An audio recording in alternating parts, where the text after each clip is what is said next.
Now, along with Elemental Shaman and Mr. Pandaria, I also played a little bit of Enhancement Shaman, and I've seen it develop a little bit differently through Warlords of Draenor, and now that Legion's hit, Enhancement Shaman's probably the most different than it ever has been before.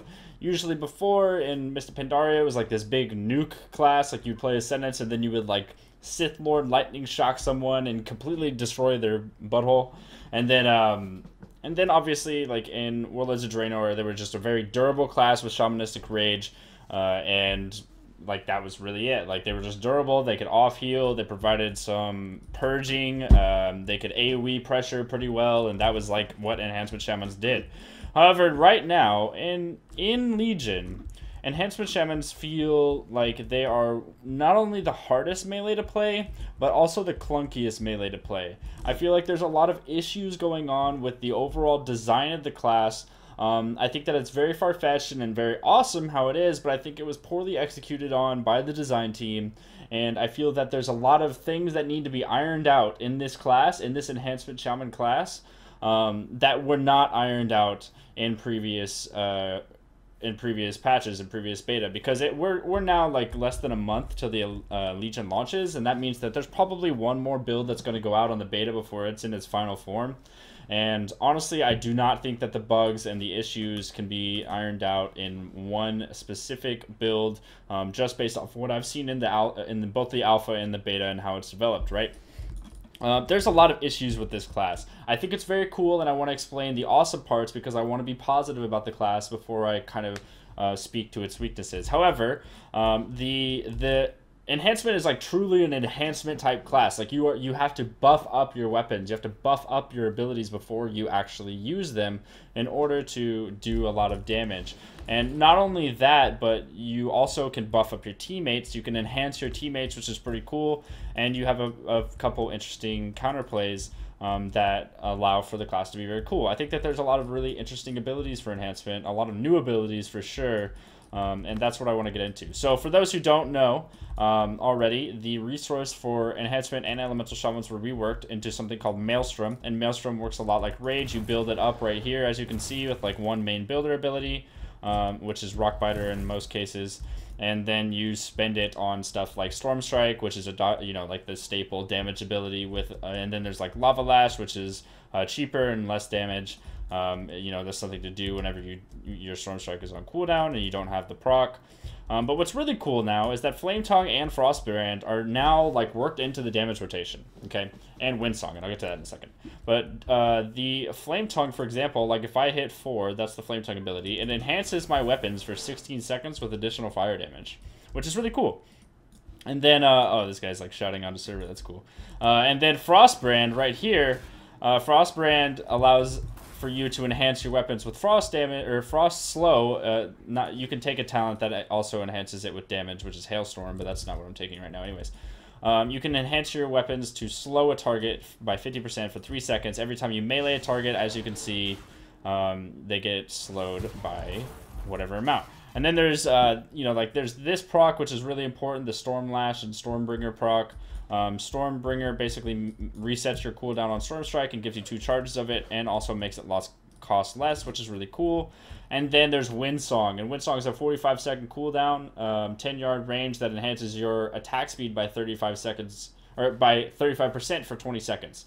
So with all of these different abilities, you could tell that like this is very much like you have to buff yourself up before you do damage, and that speaks to a lot of really cool things. I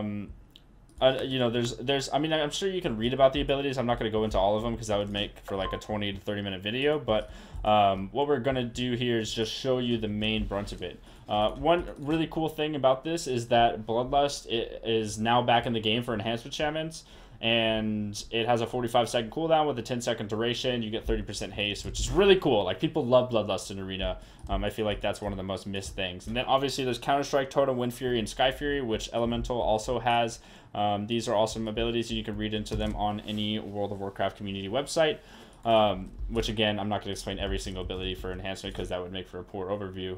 It would make for kind of boring content too. But I think that this class overall is really cool because what you can do is you can build up your Maelstrom you can actually Flame Tongue, and then you can Wind Song, and then you can Frostbrand, and you're doing a lot of different things. And then when you have Maelstrom, you can pop your damage cooldowns, right, and your Doom Winds, and then just hit him for his whole life bar in like 2 or 3 buttons, and you're good to go. Like, he's dead, okay? However, I want to speak to the clunkiness of this class. I think that there is a lot of clunkiness in the abilities, and I would like to see either their bugs or their design problems that need to be fixed, okay? The main one is this Shamanism Pvp Talent. It's awesome that Bloodlust is back in the game. However, the problem is that it only affects you and your friendly target when you cast for 10 seconds. So that means you literally have to target, say, Calzi is my teammate. I have to literally target him during an arena game and Bloodlust before I can have Bloodlust on him. If I do not target anyone, then that means that I will only Bloodlust myself, and that extra Bloodlust buff will go to waste. I think that is very clunky.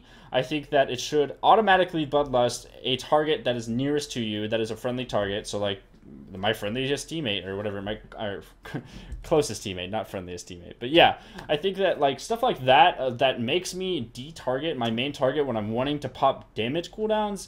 It seems like very just clunky and inopportune and like not very efficient for something that I want to do. Like if I want to do damage cooldowns, then that means that I'm probably have the target stunned, which is a very short duration where I can do a huge amount of damage. And for me to have to target my teammate in order to make that work is very frustrating.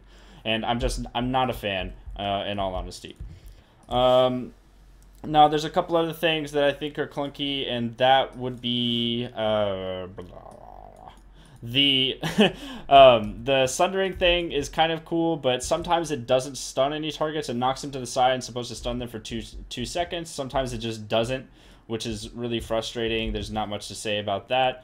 And another thing that I think is very clunky for Enhancement Shamans is the fact that your damage cooldowns while in Ascendance still cost Maelstrom. And they're doing this thing with Ascendance where you generate 10 Maelstrom a second, which is cool, but the problem is that when I use Ascendance, I want to do damage now, okay? I don't think that I should have to seriously wait 3 to 4 seconds while in Ascendance and like telegraph to them that I'm about to do a bunch of damage. It's just I feel like instead of doing this like 10-second gathering or 10 Maelstrom per second gathering thing, you really should just make Storm Strike or make all the abilities like not require Maelstrom, because they still have a cooldown. It still does the same thing, but it takes away the clunkiness of having to wait for your resource. And I really don't like having to do this whole thing where like you're enhancing your abilities, right?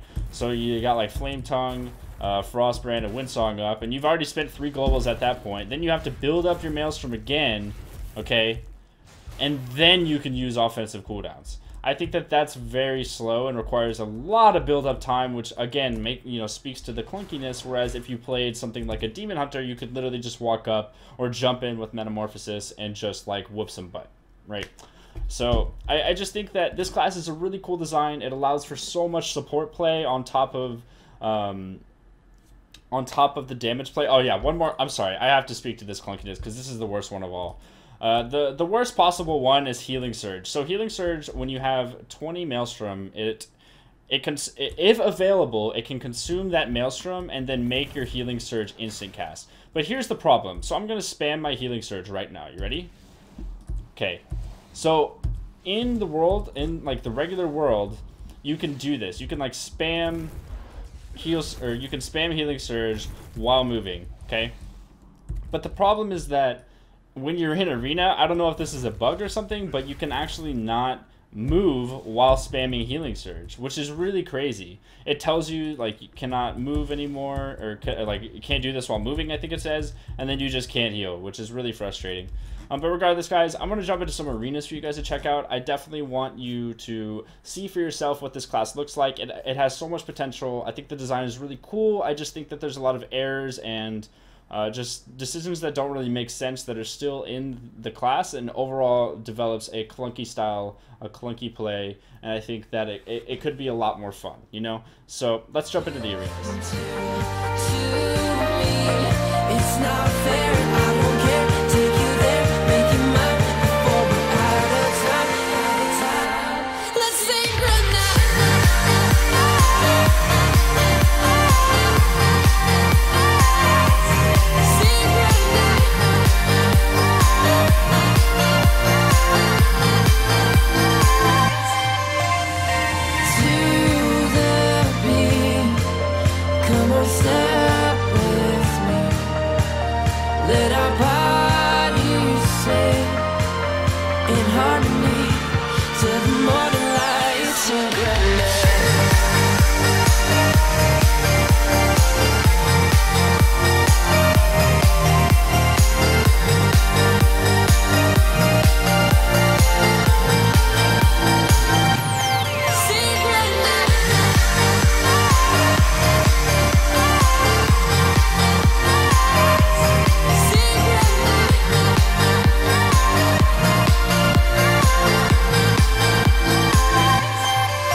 Next up, we have another unreleased track. There's still some time until this is released, but in the meantime, let's tease it.